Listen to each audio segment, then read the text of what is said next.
ordinaire unique bu assemblée nationale bi nga xam moom lañ doon wax léegi une cérémonie boo xam ne marquée par des invités de marque la session ordinaire donc bu session ordinaire unique bu assemblée nationale bi dina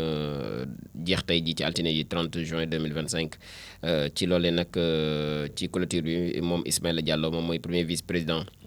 bu assemblée nationale bi nekk président de la commission d'organisation de la cérémonie daal nay pleinement engagé wu dans les préparatifs yu événement boobee nga xam dafay daal di dugg au cœur de l'agenda parlementaire bi ñu ko interrogé par téléphone par suñu naataango yi moom monsieur Diallo daal di partager en tout cas les grandes lignes yu programme bu séance solennelle bu tey jile donc que la nouvelle législature di xaar ba noppi ngir gën a daal di revaloriser maanaam gën a jëmmalaat gën a dooleel li nga xam moom moo di la tradition républicaine daal dinay préciser que le président de l'Assemblée nationale di El Malick Ndiaye daal dinay convier en tout cas plusieurs personnalités de haut rang foofee ci Assemblée nationale notamment ses homologues de la Gambie Fabakary Tombong Jatta ak ki nga xamante ni moom moo nekk fële ca parlementaire bu Mauritanie di Mohamed Bemba Meguet donc ñoom itam ñu war a daal di teewee journée bu tey bi le royaume du Maroc aussi dina présenter kii di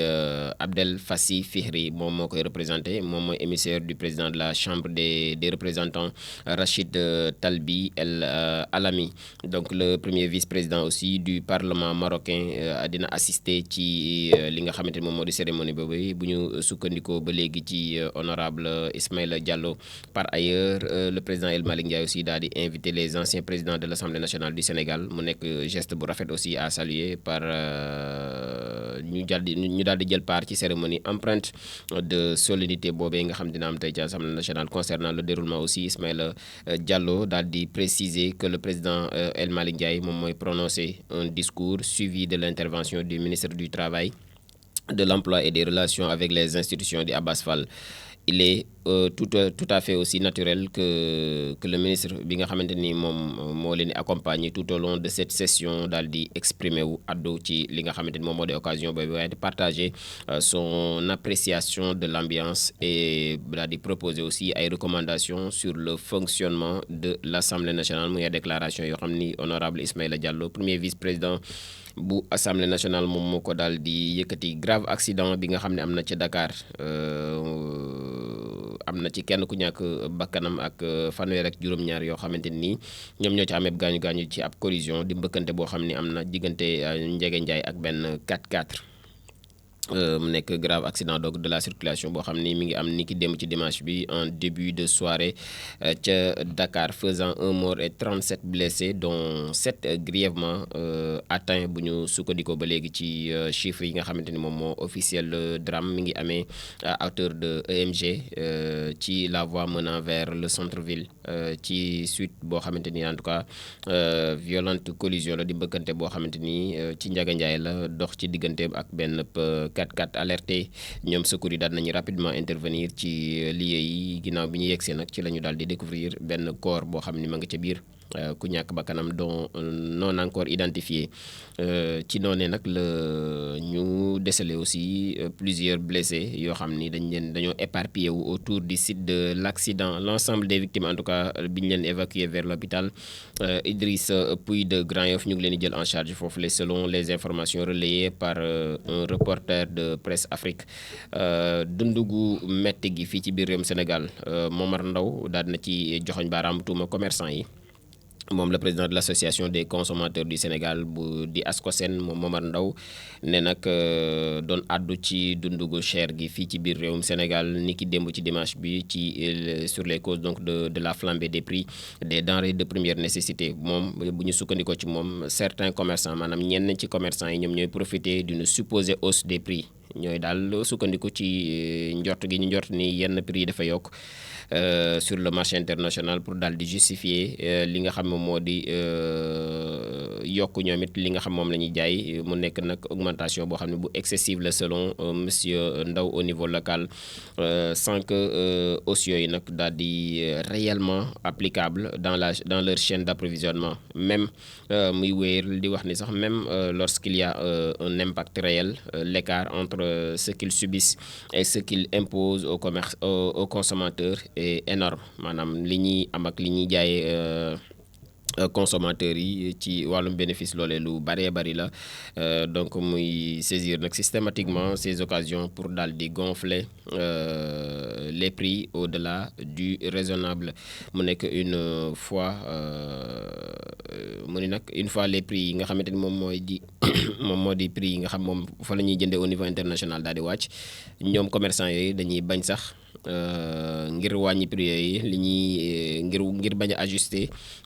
ci donc prix yooyu le prétexte bi moom mooy leurs stocks ne sont pas encore écoulés yàgg nañ ko dégg ci commerçant lii laa jëndee woon te jeexagul bu jeexee rek ma wàññi a dénoncé donc Momar Ndao ci Presse Afrique TV bi nga xamante ne fa la doon àddoo face à cette situation aussi mi ngi woowaat autorités yi ngir ñu daal di gën a revoir système de collecte des données yi nga xamante ne moom moo am sur les prix ba noppi daal di rappeler waat ngir ñu daal di soumettre plusieurs propositions ci état du Sénégal ñoom ñi di waa ASCOSEN dont certaines sont déjà en cours d'exécution parmi elles mënees nañ caa jàpp l'initiative des volontaires de la consommation ak la mise en place de boutiques de référence yi nga xamante ni jël nañ ko destiné donc à proposer des produits à des tarifs plus accessibles volontaires de la consommation muy la signature donc de contrat wala des contrats yoo xam ne dina démarrer le 1er juillet ci volontaire de la consommation et la direction du commerce intérieur di DCI daal nay annoncé le lancement officiel à la phase de signature des contrats pour les 1000 volontaires yi nga xamante ni ñoom ñoo ñeel wàllum consommation googee à compter du mardi 1er juillet 2025 volontaires yooyu nga xam ne daañu leen retenir nag après un processus de sélection rigoureux ba noppi conforme aux critères d'enrôlement dañ leen invité ñu daal di présenter auprès des services départementaux du commerce correspondant à leur zone d'affectation pour daal di finaliser seen engagement ci ab communiqué bu ñu publier ñoom la DCI daal dinañuy préciser que date limite bi donc pour cette formalité daañu ko fixer au 15 juillet 2025. Au-delà nag de ce délai tout volontaire non présenté sera considéré comme démissionnaire et remplacé mu nekk programme boo xam dafay dugg ci une stratégie globale des autorités boo xam dafa doon viser ngir daal di renforcer ngi lii Momar Ndao doon ŋàññi léegi mooy ñu gën a régulariser li nga xam moom moo di marché intérieur bi ba noppi assurer une meilleure protection des consommateurs grâce à une présence active et territorialisée sur le terrain. jeexal actualité bi ak Ligue 1 sénégalais bi nga xamante ni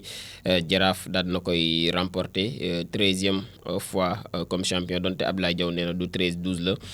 le Jaraaf de Dakar donc sacré champion du Sénégal pour la 13e fois dimanche ginnaaw sa victoire 4-1 aux dépens de l'équipe des HLM en match donc comptant pour la 30e et dernière journée bu championnat bu Sénégal bu bii di Ligue 1 donc bu ñu sukkandikoo ci agence de presse sénégalaise bi nga xam ñoom ñoo génne information bi la rencontre daal nañ koy jouer au stade